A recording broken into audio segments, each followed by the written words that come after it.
ইউসুফ আলাইহিস সালাম সম্পর্কে আল্লাহ পাক বলছেন, কাযালিকা লিনাসরিফা আনহু সুআ ওয়াল ফাহশা ইন্নাহু মিন ইবাদিনাল মুখলাসিন।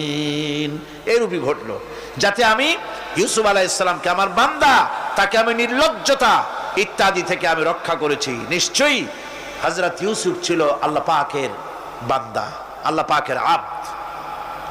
রাসূল করিম সাল্লাল্লাহু আলাইহি ওয়াসাল্লাম তিনি হচ্ছেন সর্বশ্রেষ্ঠ আল্লাহর পয়গম্বর।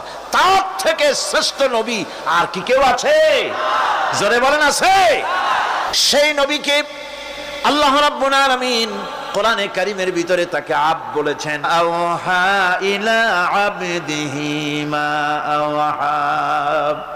অতঃপর তার বান্দার নিকট যা ওহী করার ছিল তা তিনি করলেন। সেই বান্দাকে মুহাম্মদ সাল্লাল্লাহু আলাইহি